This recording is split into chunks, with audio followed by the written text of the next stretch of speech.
Well, how you doing? I'm Larry Mack here with Adrian Belew. We're talking about the Celebrating David Bowie concert that's going to be at the Linda Ronstadt Music Hall on Saturday, November 12th, formerly the Tucson Music Hall, also in the band Todd Rundgren and a host of other musicians. Hey, Adrian, thank you so much for taking time out of your busy schedule to hang out with us today. Well, my pleasure. It's actually one of our days off, so it's not a busy schedule today. Well, I appreciate you taking time because, on day off, I know what I like to do, and it's not work. But I kind of gather that what you do really doesn't feel like work. It's obviously, this seems to be a bit of a passion thing for you. Oh, I love playing live. I love making music. Of course, being creative is the most important thing to me, but I love the performances. We have a great band, the great show. Of course, we play so much Bowie material. How could it be bad? If you like David Bowie, there's no way you can miss with this. We cover pretty much, well, lots of aspects of his career, his catalog. So many songs. We have different singers. In case you're wondering who sings David Bowie, all of us. 4 or 5 singers. We've got Todd Rundgren. We've got myself. We've got Jeffrey Gaines, and we've got Royston Langdon from Space Hogs. And wow. Yeah, so people come and go from the stage, depending on the material. So it's not a constant band of the same people. It changes as the material does. So, as you know, there are so many different tribute bands out there where the bands try to look like the performer that they're doing, like bands like, the Kiss tributes, etc. You guys are just yourselves doing David Bowie. Well, this is not meant to be a tribute at all. I wouldn't want to call it that at all. It's a celebration of his music done by artists some of whom were associated with him or knew him or worked with him, and some of which who are just well-known artists who love David Bowie, like Todd Rundgren, for example. Last night, for the last 2 nights, we also had Thomas Dolby join us, who was also someone who knew David Bowie. Of course, I've known him more than anyone because I traveled around the world with him two different times. And the last time was 1990, the Sound and Vision tour. I was the music director chosen by David, and we played 108 shows in 27 countries. Wow. So you definitely this is definitely a passion project for you too, because you were friends with him. Very good friends, very close. We hung out a lot, especially on that tour, because we had a $12 million stage that had to be put up everywhere we went. We had 58 people in the crew doing that. So the first 2 days of anywhere we went, we were free to do anything we wanted and play on the third day. So David and I would hang out. We went to museums a lot and did things like that. Of course, lunches, dinners, and then when we traveled together, it was always together. We had on that particular tour, which was really the highlight tour of my life, we had Lee Iacocca's private jet. Oh, wow. Tough life. How did this project come together? Because I know it started before the pandemic. How did the whole thing come together? Well, our producer, his name is Scroat. His real name is Angelo Bundini, but don't ask me why. Everybody calls him Scroat. He put together the idea and chose the right people, and we've done it 3 times now. I've been in all 3 incarnations, but some, and there's 3 or 4 of us who have. Angelo Moore he's another singer who's been involved every time, and Ron Zubila, the saxophone player, has been there every time, and Scroat and myself. But other than that, every lineup changes, and we change. Some people come and join us, in certain cities. When we played the last time in LA, we had Sting come and join us for 2 nights. So it's a big, important affair. And so who are some of the other people? You mentioned Sting, you mentioned Thomas Dolby. I was reading somewhere that you've actually had even Def Leppard's Joe Elliott has showed up at some shows. Yeah, we've had a lot of people. We've had the guys from Duran Duran, let's see, people from the B-52s. We've had the astronaut Chris Hadfield, who played Space Oddity from the International Space Station while floating freely in the air, playing it with an acoustic guitar, and beamed that back to Earth to like 40 million people. Oh, wow. He was the head of the space station, International Space Station, for 6 months. He lived in outer space. So, Well, and we've had. Go ahead. I'm sorry. Other people. I'm still running down the list. Oh, but sure. No, keep going, please. No, there's just been lots of people that come in, and especially when we were in England, there were different people, and in Australia we had some of the people you probably wouldn't know, but in fact we had one of them, one of the best singers in Australia, join us. We just keep having things like that. But even the Bear show that we have now, which is an 8-piece band, is really terrific. Everybody is very good and right on it, and you just get to hear every aspect of his career. How many songs do you play approximately? 30, I think. Such a big catalog of music. Well, I think we played 30 of them, and I did have a little bit of hand with Scroat in selection of things once we knew who was playing. So the material is really based on the strengths of the players from each time. But as I said, we've done this 3 times now. But the first 2 were different in the sense they weren't a daily, day-to-day tour traveling together. The first one, I think we played 6 shows in major cities around the world, 2 sold-out shows in Sydney, Opera House, 5,000 seater in New York, Terminal 5, it was called, Brighton University in London, for another 5,000. So that's kind of how those have gone. Just 5 or 6 for the first and second one. And the second one we played, the last 2 shows were Reykjavik, Iceland. And that's when Todd joined us. And once he did that, he said, I really love doing this. I want to do it. I want to do the next one we do. So that's why he's here. Are you, what are your feelings like, all these years after we lost David, the impact he's had on music, even with the newer bands and the newer, the kid bands out there? What do you attribute that to? Well, I think first of all, he was such an entertainer and an artist, performer. I mean, he was a showman. He was a great singer, songwriter. But I think it was something to do with his, he just did things that somehow reached a lot of people, and yet they were very different and interesting. Artistic is the word I would use. It's not often that you see an artist who's very artistic with his choices of things, that will also, sell millions of records. It's a tightrope to walk. So, and I think, because he kept changing. David was a very curious person. He loved to learn about new things. He was always looking for new things to be interested in. And when he knew a subject matter, he knew it really well. So he studied all kinds of theater things, all kinds of dance, fashion, politics, anything you can think of. David generally knew something about it. And I think his curiosity that drove him like that is what caused him to always keep changing. So that was the other thing for his success. It's very interesting to me. Most people find something and they do that one thing, and that's what they do. He was more akin to the Beatles in the sense that from record to record, he changed his persona and his sound and his style. Yeah, I've noticed that there are certain bands, they come out, they get 1 hit single, maybe 2 hit singles that sound somewhat, and then every song after that, every album after that has that same formula. David Bowie, you never knew what was coming next. Yeah, that's what I'm saying. He was such an interesting character. Everyone kind of waited to see what he did next, and he always seemed to be kind of a step ahead of everybody else.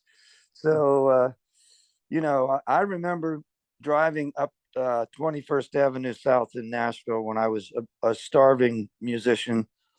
I had a broken down Volkswagen, and I heard Heroes come on the radio for the first time. And I just couldn't believe it. I said, "Oh my gosh, this is David Bowie." I can tell, but he's made it again, something completely new again. 18 months later, I was playing that song on stage with him every night. How did you meet David? I met David at a Frank Zappa concert. Frank, discovered me. And so I did my first tour of the United States ever with Frank. And then we went to Europe for 2 months touring. While we were in Cologne playing, Brian Eno was in the audience. unbeknownst to anyone. And he knew that David was looking for a new guitar player for his upcoming tour. So he called David the next day and said, go see this guitar player with Frank. And 2 nights later, we played in Berlin, which is where David was living at that time. There was a place in the show where Frank Zappa would do a long 10-minute guitar solo with just the bass player and the drummer, and all the other band members were supposed to leave the stage. As I was leaving, I looked over at the sound mixing board, and there was David Bowie and Iggy Pop. Oh, wow. So I went over. I had to. I mean, I couldn't stop myself. I knew David's music and loved it. So I went over and shook his hand and said, David, I just want to thank you so much for all the great things you've done. I love all the music you make. And he said, great. How'd you like to be in my band? Wow. Well, I take it you were not expecting that. No, to say the least. No, I was not expecting that. So he said, well, my tour starts, the rehearsals start 2 weeks after yours. We can do this and let's go to dinner and talk about it. And that's what happened. Wow. And a lifelong friendship. Followed, yes. And my lifelong friendship with Frank Zappa continued. I would always visit him. He told me it was the right thing for me to do. I asked him, I would have done whatever he said. If he had said, no, you shouldn't do that, I wouldn't have done it. But he gave his blessing. And so we remained friends too. I'd always go see him. So a really quick question, Adrian. I mean, you've obviously had a career of your own besides the work you've done with other artists. Do you have any of your solo stuff in this show at all, or is it just exclusively David Bowie? Well, we do one song that David and I did together on my record, Young Lions. When I was about to go on the 1990 tour, David suggested, well, you're putting out this new record, Young Lions. Maybe I could help you out by putting a song or two on it with you. That would help promote it. And so he gave me one of his songs to work out, sent me the demo tape of it. I replayed everything, all the instruments. And then we went later in a studio in New York and recorded the duet. So if you can imagine, there's a stereo microphone, and on one side, David Bowie's singing in, on the other side, I'm singing into it. Oh, wow. That's awesome. And so we did Pretty Pink Rose. Then later on, we went to on tour of Europe. We made the video in a broken down railway station in Germany for Pretty Pink Rose. So we do that one. And there was one other on my record, but we don't do that one. But one is enough. It's dedicated. Everything's dedicated to the career of David Bowie. It just so happens one of those songs is one that he and I created. What can the audience expect on November 12th over at the Linda Ronstadt Music Hall from the show? If maybe somebody hasn't seen this celebration before, what can they expect? Is there a lot of interaction with the audience? Or are you just playing the songs, bam, bam, bam, bam, bam? Or do you talk a little bit about some of the history, especially the history you have? Well, we do, yes, talk a little bit. We try to keep the show rolling forward without a lot of interruption. But, because there is a lot of material, it's over 2 hours long. The show is 2 hours and 15 minutes, I think. So, but you don't get tired of it because it's sort of like, okay, went from one aspect of his career to another, from one record to another, from one singer change to another. There are points where Todd and I are singing harmony together on songs like Space Oddity or, Pretty Pink Rose. That's another one. He takes David's parts and I sing mine.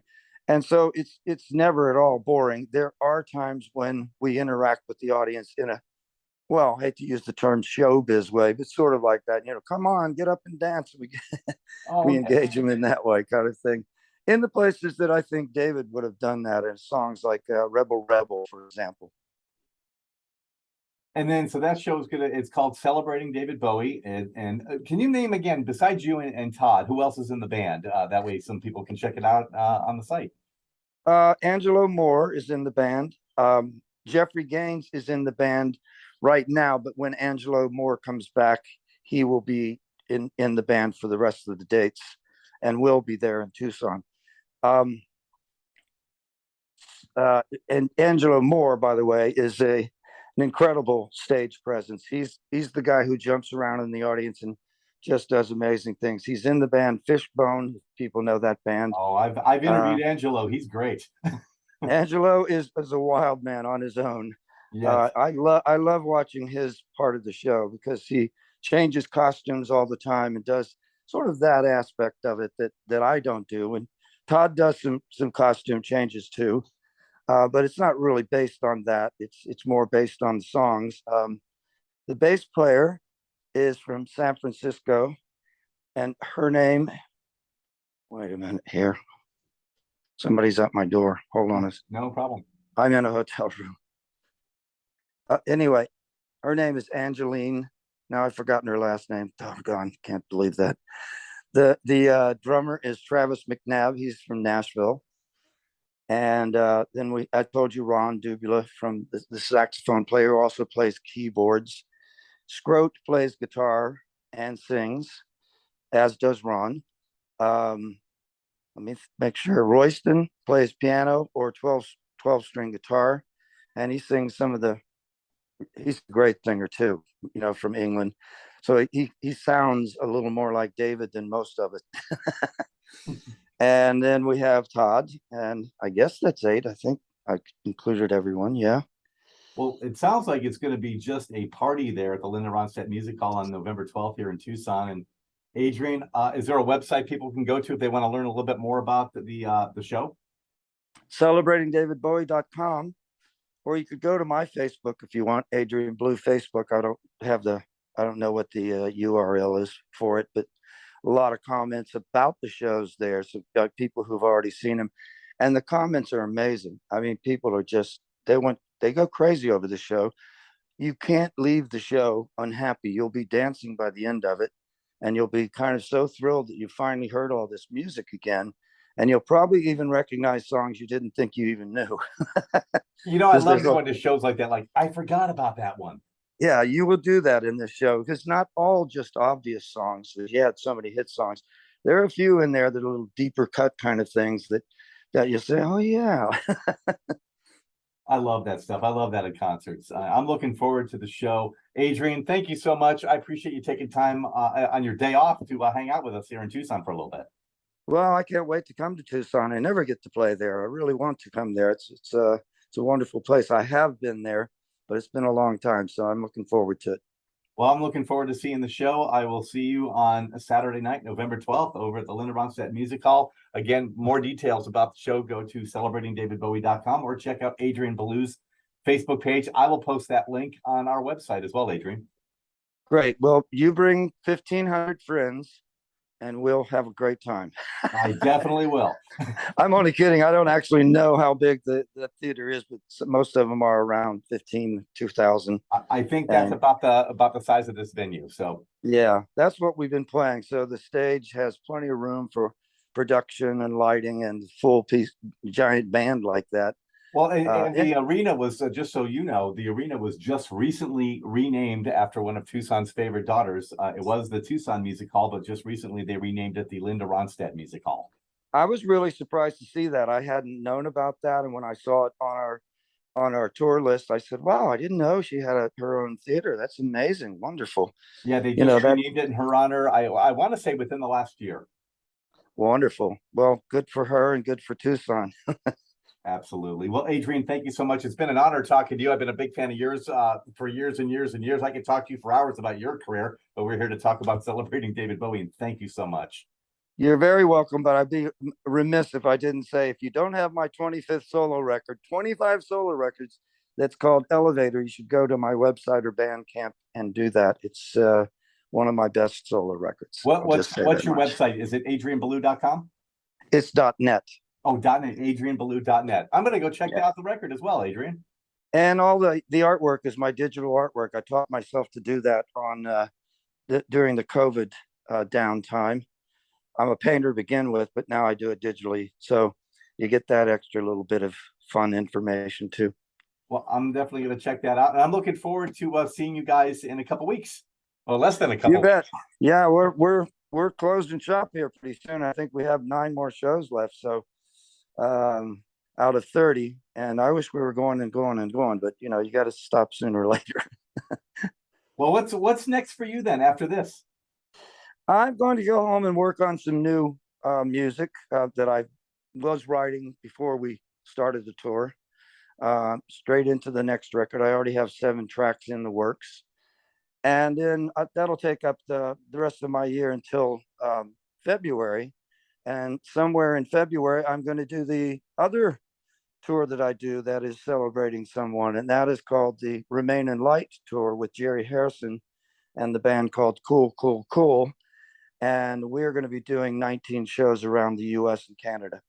Oh, And fantastic. we play what if you've ever seen the 1980 tour video on YouTube, it's very, very popular.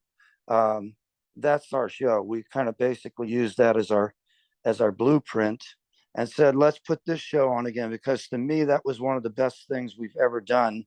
It was like this show. It was just full of joy and happiness. So everybody's a winner.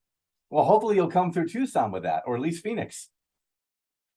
I don't know those dates, but they have just been put up yesterday on my Facebook page I was talking about. So you can go there and see those dates. And the pre-sale stuff, I think, is just now starting for that. Oh, great. So fantastic. I'm kind of, I'm in the mood to support things that meant something to me in my life. I would do it for other people, but some of them are gone. But go ahead. Oh, no, go ahead. You were saying, I'm sorry. No, that's all. Just that, that's part of my plan, is to continue doing that. I'll also do another, continue on my trio tour, which is what I take for my music. I have a trio that's fantastic. And we will do some of that next year too. And then probably more David Bowie. I don't know, later in the year, who knows? Man, you are a busy guy, Adrian. Yeah, that's what I'm saying. I'm trying to put myself out there for a while, because, there was such a long time that I missed. Yeah.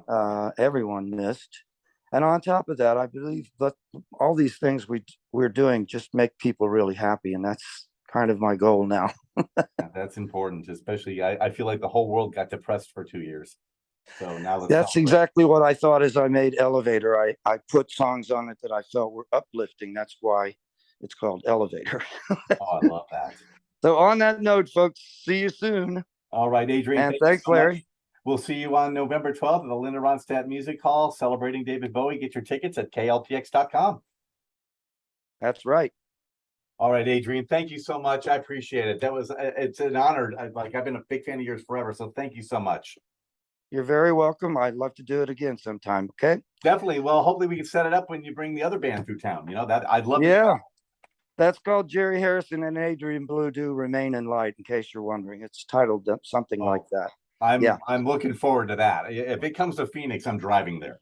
So not a bad place to drive to. No, not at all. I'm originally from there. So I'm wow, yeah. I actually went up last night to go see Jeff Beck with Johnny Depp up there. Oh man, Jeff Beck is my favorite, and we're also friends, actually. I wish I could see that. It played where I live in Nashville the morning I had to fly out to do the shows in California. So I missed Jeff by one morning. it was a really, his band is stellar. I mean, his rhythm section, those two ladies, my God, they were fantastic. Oh yeah, Jeff is the best. I love him, and he's a good buddy. And before I ever even played guitar, he was the guy that I loved the most, along with Jimi Hendrix, of course. Wow. So now to be friends with him, that's something I never dreamed of either. Just like never dreamed I would be on stage next to David Bowie singing Heroes. A few years ago, I got to talk to Joe Walsh. Yeah. And I'm talking to him, and he's telling me how, his wife is Barbara Bach's sister. And he goes, I grew up with the Beatles. Now I'm the brother-in-law of a Beatle. And I go, that's gotta be weird, Joe. He goes, I never thought that in a million years. Yeah. Oh, yeah. Boy, what a lucky boy he is too. Like yeah, me. Yeah, absolutely. Yeah. All right. Well, I hope you all coming out and check this. It's going to be fun. You'll have a great evening. You'll never forget it. I'm definitely going to be at the show for sure. But thank you so much, Adrian. All right.